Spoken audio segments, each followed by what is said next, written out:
সকলকে স্বাগতম জানাই আমার YouTube channel and Facebook page education hub BD. আজকে 6 জুন, রোজ সোমবার, পে স্কেল নিয়ে বড় বড় ব্রেকিং নিউজ জানা গিয়েছে। আপনারা অনেক নিউজ পোর্টাল থেকে অনেক কিছু জানতে পেরেছেন। পে স্কেল 2 ধাপে না 1 ধাপে বাস্তবায়ন হচ্ছে, সেটা 2026 থেকে পিছিয়ে যেয়ে 2027 সালে হচ্ছে। বেতন ভাতা কমে আসছে, কাটছাট হচ্ছে, অনেক অনেক ব্রেকিং নিউজ আপনারা পেয়েছেন।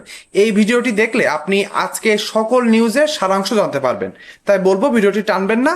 এই ভিডিওটি দেখলে আপনি 3টে গুরুত্বপূর্ণ কোশ্চেনের অ্যান্সার পাবেন, সেটি থাকছে আপনার মোবাইল বা কম্পিউটার স্ক্রিনে। প্রথমে আপনি জানবেন, নবম পে স্কেল কি সত্যি 1 ধাপে বাস্তবায়ন হচ্ছে? সচিব কমিটির সিদ্ধান্ত, সর্বশেষ সিদ্ধান্ত আপনি জানতে পারবেন।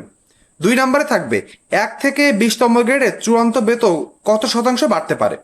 এবং সর্বশেষ অর্থাৎ ভিডিও শেষ অংশে থাকবে গ্যাজেট কবে প্রকাশ পাবে এবং নবম পে স্কেল নিয়ে চূড়ান্ত সিদ্ধান্ত যেভাবে আসতে পারে। এই 3টা গুরুত্বপূর্ণ কোশ্চেনের অ্যান্সার পেয়ে যাবেন এই ভিডিওটি দেখলে। টানবেন না, না টেনে পুরো ভিডিওটি দেখলে আপনি অল্প সময়ের ভিতরে পে স্কেল নিয়ে সকল কনফিউশন দূর হয়ে যাবে। তাহলে চলুন আমরা সময় নষ্ট না করে ভিডিওর মেন অংশে চলে যাই এবং সর্বশেষ আপডেটগুলো জেনে নিই। আমরা ভিডিওর মেন অংশে চলে এসেছি। প্রথমে আপনাদের সাথে কিছু কথা রয়েছে। পে স্কেল গ্যাজেট প্রকাশ এখনো কিছুদিন দেরি রয়েছে। আপনারা সকলে জেনে থাকবেন যে পে স্কেল 1 ধাপে বাস্তবায়ন কিন্তু সরকার আগাচ্ছে। 1 ধাপে প্রথমে কথা হয়েছিল যে 3 ধাপে বাস্তবায়ন, সেখান থেকে 2 ধাপে, এবং আজকে আমরা শুনতে পেলাম পে স্কেল 1 ধাপে, অর্থাৎ বেতন এবং ভাতা সবকিছু একবারে বাস্তবায়নের একটি পরিকল্পনা সরকার হাতে নিয়েছে।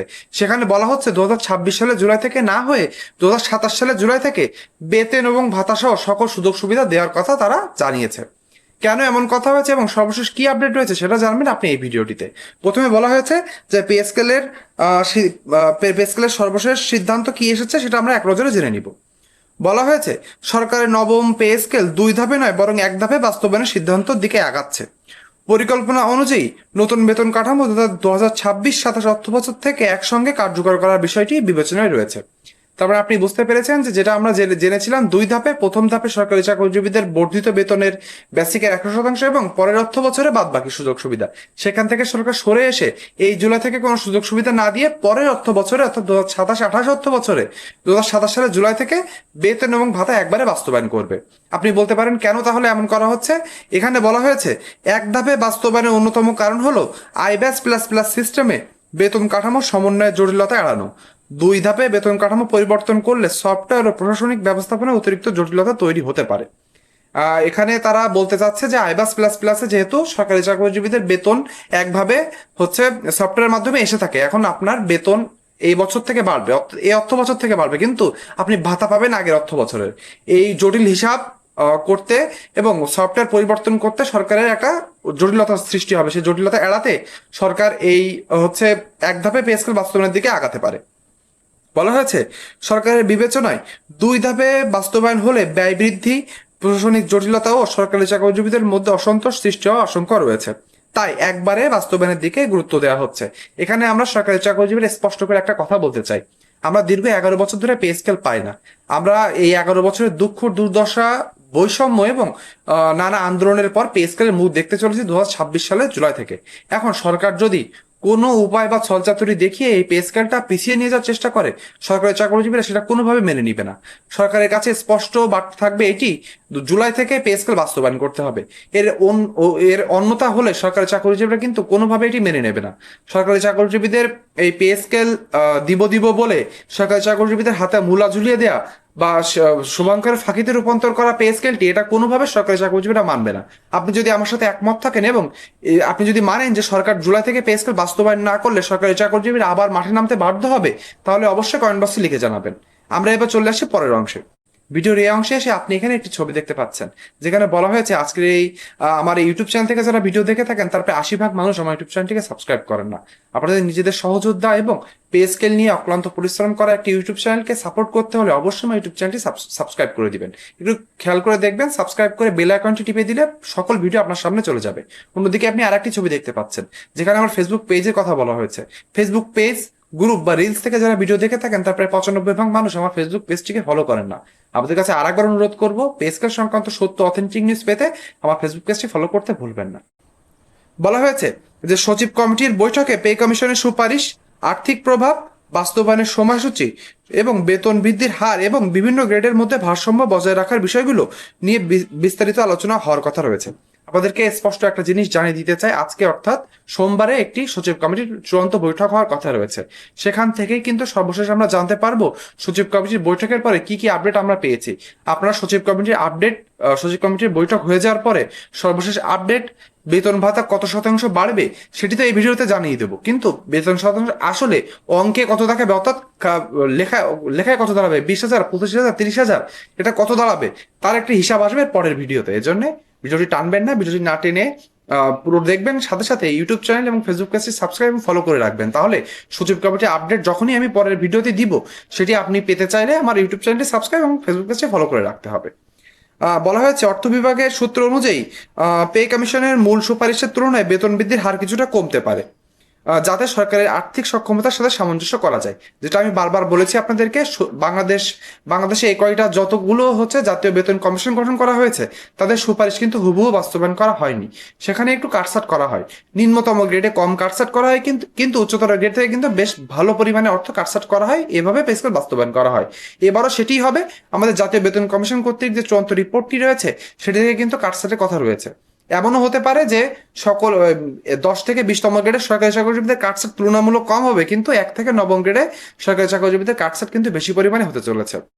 আবার বলা হয়েছে যে সোমবারের বৈঠকে চূড়ান্ত সিদ্ধান্ত আসতে পারে সচিব কমিটির কাছ থেকে, এবং সুপারিশ সরকারের কাছে উপস্থাপনের পর প্রধানমন্ত্রীর অনুমোদনের মাধ্যমে নবম পে স্কেলের চূড়ান্ত সিদ্ধান্ত নেওয়া হবে। তার মানে আপনি বুঝতে পেরেছেন এই সচিব কমিটি মিটিংটা কিন্তু খুবই গুরুত্বপূর্ণ। এখানে সর্বশেষ কি আপডেট আসবে সেটি কিন্তু আমি পরবর্তী ভিডিওর মাধ্যমে আপনাদেরকে জানিয়ে দিব। এবার আমরা চলে আসবো ভিডিওর দ্বিতীয় অংশে।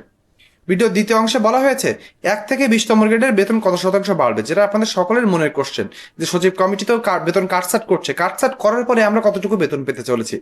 বলা হয়েছে অর্থ বিভাগের সংশ্লিষ্ট কর্মকর্তাদের তথ্য অনুযায়ী 1 থেকে 9ম গ্রেডের সরকারি কর্মকর্তা বা কর্মচারীদের মূল বেতনের প্রায় 60 থেকে 70% পরিমাণ বৃদ্ধি পেতে পারে, তবে এটি পে কমিশনের পর্যালোচনার পর আলোচনা থাকার সম্ভাব্য হার। তার মানে আপনারা বুঝতে পেরেছেন, কাটছাট করে আমরা যেটা 100 থেকে 105% কাছাকাছি যেটা চলে গিয়েছিল সেটা কিন্তু কমে 60 থেকে 70% দাঁড়াতে পারে। অন্যদিকে 10 থেকে 20তম গ্রেডের সরকারি চাকরিজীবীদের মূল বেতন 90 থেকে 100% পর্যন্ত বৃদ্ধির সম্ভাবনা রয়েছে। নিম্ন গ্রেডের কর্মচারীদের তুলনামূলক বেশি সুবিধা দেওয়ার বিষয়টি গুরুত্ব পাচ্ছে। তার মানে আপনি বুঝতে পেরেছেন যে এখানে কিন্তু যেটা 135 বা 140% কাছাকাছি বেতন বৃদ্ধির একটি কথা হয়েছিল, সেখান থেকে সরকার সরে এসে এখানে কিন্তু একটা বড় পরিমাণে কাটছাট করছে। নিম্নতম গ্রেডে 8,250 টাকা যদি বাড়িয়ে 16,000 টাকা করা হয় বা 16,500 টাকা করা হয়, এটি কিন্তু সরাসরি বৈষম্য করা হবে এবং শুভঙ্করের ফাঁকি হয়ে যাবে নবম পে স্কেলটি। সরকারি চাকরিজীবীরা কোনোভাবেই এই দীর্ঘ 11 বছর পরে এই থোক বরাদ্দর পে স্কেল কিন্তু কোনোভাবে মেনে নিবে না। এর জন্য সরকারের কাছে অনুরোধ থাকবে, সচিব কমিটির কাছে অনুরোধ থাকবে যে পে স্কেল যৌক্তিক হারে বাড়াতে হবে। এখন যে চরম মূল্যস্ফীতির পর্যায়ে রয়েছে দেশটি, এখানে সরকারি চাকরিজীবীদের 5 থেকে 6 জন পরিবারের সদস্যদের নিয়ে বাঁচতে হলে তাদের বেসিক 20,000 টাকার কম কোনোভাবে সম্ভব নয়, এবং সরকারি চাকরিজীবীরা 20,000 টাকার কমে যদি পে স্কেল সুপারিশ করা হয় সেটা কিন্তু কোনোভাবে মেনে নিবে না। এবার আমরা চলে আসবো, আরও বলা হয়েছে সচিব কমিটির বৈঠকে বেতন বৃদ্ধির হার নির্ধারণ, বিভিন্ন গ্রেডের ভারসাম্য রক্ষা এবং সরকারের আর্থিক সক্ষমতার সঙ্গে সামঞ্জস্য রেখে বেতন কাঠামো চূড়ান্ত করার একটি সম্ভাবনা রয়েছে। একই সঙ্গে রাজস্ব আহরণ, মুদ্রাস্ফীতি, দীর্ঘমেয়াদী ব্যয়ভার এবং বাস্তবায়তের আর্থিক প্রভাব বিবেচনায় রেখে কোন হারে বেতন বৃদ্ধি বাস্তবসম্মত হবে সে বিষয়ে মতামত দেওয়া হবে। তাই এই শতাংশগুলো এখনও চূড়ান্ত নয়। সচিব কমিটির সুপারিশ সরকারি অনুমোদন ও গ্যাজেট প্রকাশের পরই 1 থেকে 20তম গ্রেডের বেতন বৃদ্ধিতে চূড়ান্ত হারটি রয়েছে সেটি আপনি জানতে পারবেন।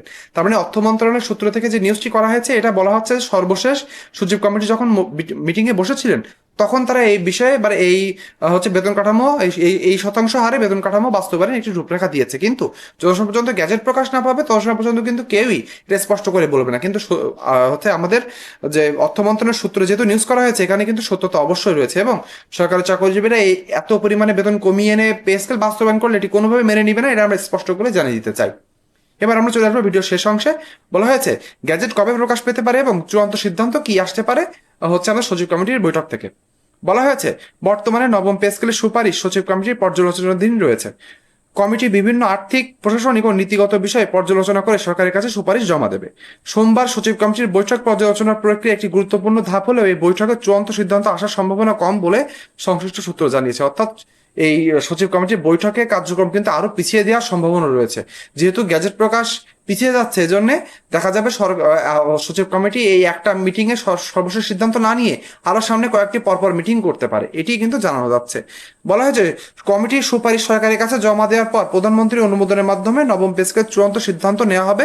এরপর গ্যাজেট প্রকাশের প্রক্রিয়া সম্পন্ন হবে। প্রতিবেদনে উল্লেখ করা হয়েছে 1 জুলাই থেকে নতুন পে স্কেল কার্যকর করার পরিকল্পনা বিবেচনায় রয়েছে, তবে ভাতা কার্যকর হতে পারে 2027-28 অর্থ বছরে। চূড়ান্ত সিদ্ধান্ত এক ধাপে পে স্কেল বাস্তবায়ন, পে কমিশনের কিছু সুপারিশ সংশোধন এবং বেতন বৃদ্ধির হার সরকারের আর্থিক সক্ষমতা অনুযায়ী নির্ধারণ হতে পারে। গেজেট প্রকাশের নির্দিষ্ট তারিখ এখনো ঘোষণা করা হয়নি। সচিব কমিটির সুপারিশ ও সরকারের চূড়ান্ত অনুমোদনের পর গেজেট প্রকাশ করা হবে। তার মানে আমরা সর্বশেষ কি কি সিদ্ধান্ত জানালাম এক এক এক কথা আপনাদেরকে জানিয়ে দিই। প্রথমে আমরা জানতে পারলাম যে এই অর্থ বছরে পে স্কেলটি সরে যে পরের অর্থ বছরে একবারে বেতন এবং ভাতা দিয়ে পে স্কেল বাস্তবায়ন হতে পারে এক ধাপে। তারপরে আমরা জানলাম 1 থেকে নবম গ্রেডের জন্য 60 থেকে 70% বেসিকের এবং 10 থেকে 20তম গ্রেডের 90 থেকে 100% বাস্তবায়নের একটি সম্ভাবনা দেখা গিয়েছে। এবং শেষ অংশে এসে জানলাম গেজেট প্রকাশ কবে হবে এখনো স্পষ্ট করে কিছু জানানো হয়নি। সচিব কমিটি আজকে গুরুত্বপূর্ণ একটি নীতি নির্ধারণী মিটিং এ বসছেন, সেখানে সভা শেষ হলে আমরা জানতে পারবো পে স্কেল বাস্তবায়নের সর্বশেষ আপডেট। আজকের এই ভিডিওটির মাধ্যমে আপনি জেনে গেলেন পে স্কেল সম্পর্কিত সকল তথ্য। এমন তথ্য পেতে হলে আমার ইউটিউব চ্যানেলটি সাবস্ক্রাইব এবং আমার ফেসবুক পেজটি ফলো করতে ভুলবেন না। আজকে ভিডিওটি এ পর্যন্তই। সকলে ভালো থাকবেন। ধন্যবাদ।